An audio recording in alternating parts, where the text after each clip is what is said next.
ওই মাঝি মাঝি আমাকে লইয়া যান। সম্মানিত দর্শক, আসসালামু আলাইকুম। আমি ফাতেমা বলছি গ্রামের বাড়ি থেকে। আমরা গ্রামে আসছি বেড়াইতে। আর এই যে মাঝি হচ্ছে খেওয়া পারাপার করতেছিল, তো দুষ্টামি করে মাঝিকে ডাকলাম। আসলে ওই সময় তো ডাকিনি, এখন আপনাদেরকে শোনালাম ডেকে। যাই হোক, খেওয়া তো পার হলাম, তারপরে এই তো চলে আসতেছি আর কি। এইখানে কিন্তু দেখুন ধান শুকাতে দেওয়া হয়েছে এই রাস্তার ভিতরে। আর এই যে আমরা এখন মামা বাড়ি থেকে বেড়ানো শেষ করে তারপর যাচ্ছি খালার বাড়িতে। তো এই তো এখন খালার বাসায় চলে আসলাম। আর এসে দেখি অনেকেই কাঁথা সেলাই করতেছে, এরপর উঠানে শীতের দিন তো রোদ পোহাইতেছে, রান্না বান্না। তো যাই হোক, আমাদেরকে খেতে দিল। আর বোন রান্না করতেছে, খালাতো বোন। আর এই যে কবুতর পারতেছে খালা আমাদেরকে খাওয়ানোর জন্য। তার পালা কবুতর, এই তো দেখলেন তো কবুতরের যে ভাষা বা খোয়ার যেটা বলেন না কেন, সেখান থেকে 3টা কবুতরের বাচ্চা নামালো। আর এই তো কেটে নিল। এটা হচ্ছে পরের দিন, মানে আস্তে আস্তে আমরা দুপুর হয়েছে, দুপুরে খাওয়া দাওয়া করেছি। এটা হয়েছে আবার পরের দিন সকালবেলা। হাঁসগুলো দেখতে এত সুন্দর মাশাআল্লাহ। আবার হাঁসে ডিমও পারছে, তো হাঁসকে আদার খাওয়ানো হইতেছে। আর এই যে হাঁস যে সকালে মানে রাতে ডিমগুলো পারে, আর সকাল হলে এই যে বের করে আর কি এইভাবে। তো এটাকে আমাদের জন্য জবাই করবে। তো শীতের দিনে হাঁস খেতে তো ভালোই লাগে, আর যদি হয় দেশি হাঁস, তাই না?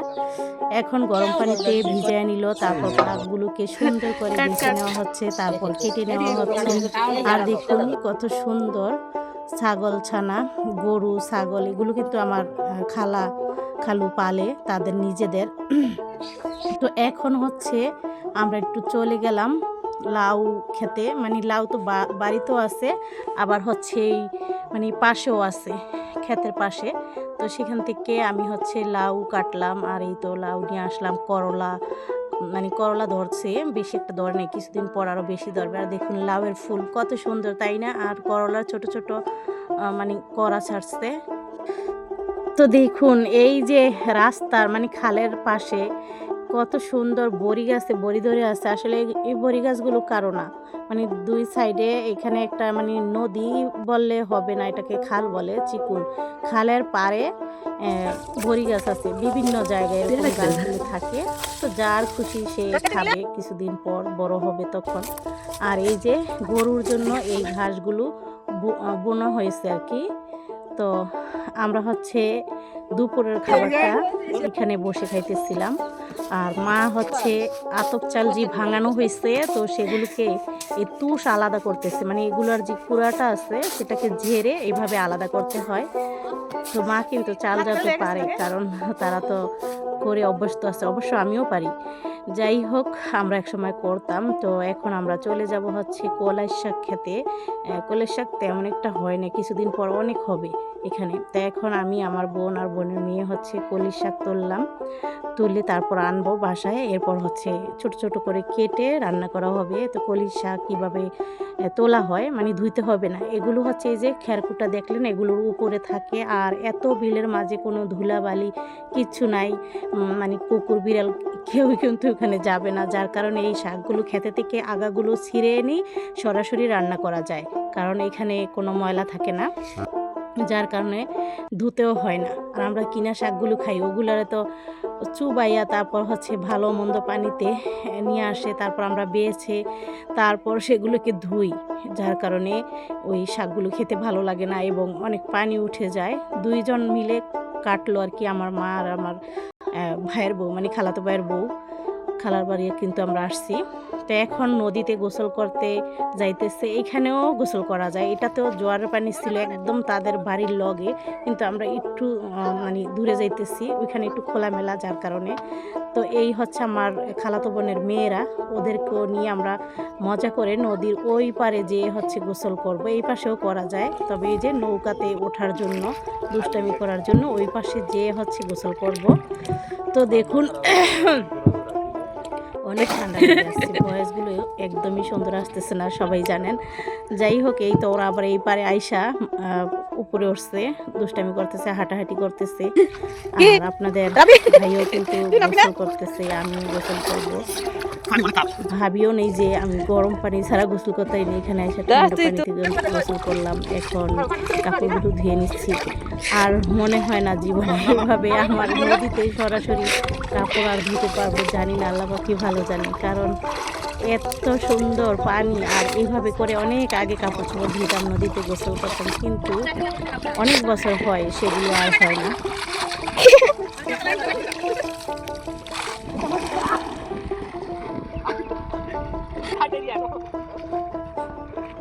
আর নদীতে ওই যে লোকজনরা নৌকা বাইতেছে, কত সুন্দর লাগতেছে তাই না? ভালো লাগে। ওরা হচ্ছে এই পানিতে হাঁটতেছিল বোনের মেয়েরা। আর বাসায় আসার পর ওই যে শাক কাটছে ভাইয়ের বউ, আমি বললাম যে আমি আসলে রান্না করব, তো কেটে কুটে রেখে দিয়েছে, এখন আমি রান্না করব। ওইখানে সরিষার তেল, পেঁয়াজ কুচি, তারপর রসুন, আদা, এখন একটু মরিচের গুঁড়া, কাঁচা মরিচ ছিল না যার কারণে মরিচের গুঁড়া, মানে এটা এক ধরনের মরিচের গুঁড়া, চিলি প্লেসের মতো আর কি। তো এখন সেগুলো হওয়ার পর, বাদামি কালার হওয়ার পর পুরো শাকটাকে ঢেলে দেওয়া হলো।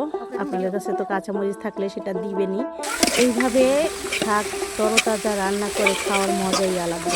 যারা এইভাবে আশা করি খেতে পারবেন, তারা কখনো বলবেন না যে কলির শাকের কতটা স্বাদ। খালা হচ্ছে গরুকে পানি খাইতেছে। খাওয়া দাওয়া শেষ করে বিকেলের দিকে, মানে আসরের পর আমরা গেলাম সরিষা খেতে। সরিষা খেতে যেয়ে পিকটিক তুললাম, ভিডিও বানাইলাম আর দুষ্টামি করলাম। আসলে শীতের দিন দৌড়ে যাইতেছে গা। তো দেখুন কত সুন্দর সরিষা ফুল, সরিষা ক্ষেত। আমি একটু ম্যাচিং ড্রেস পরেছি সাথে। এই তো ভিডিওটি কেমন লাগলো, যারা এতক্ষণ দেখলেন কমেন্ট করে অবশ্যই জানাবেন। যারা এখনও আমার চ্যানেলটিকে সাবস্ক্রাইব করেননি প্লিজ আমার চ্যানেলটিকে সাবস্ক্রাইব করে দিবেন। যারা অলরেডি করে দিয়েছেন তাদেরকে অসংখ্য ধন্যবাদ। আমি এই কয়দিন গ্রামে থাকব এবং গ্রামের ভিডিওগুলো আপনাদের সাথে শেয়ার করব। আপনাদের মূল্যবান মন্তব্য অবশ্যই কমেন্টের মাধ্যমে জানাবেন কেমন লাগলো, আর দেখতে থাকবেন শেষ পর্যন্ত। দেখুন এই যে নদীর ওই পারে ছাগলগুলোকে দিয়ে আসে, গরুগুলোকে দিয়ে আসে, গরু হেঁটেই আসে, কিন্তু ছাগল তো ছোট, সেগুলোকে নৌকায় করে নিয়ে আসে।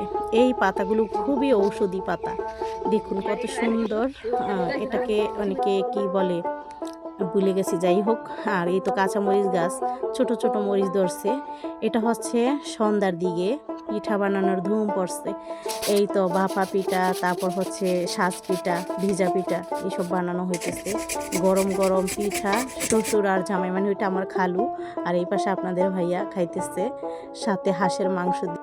অনেক শীত পড়ছে শহরে এবং গ্রামে, তারপরও এই শীতের ভিতরে আমাদের জন্য পিঠা তৈরি করতেছে।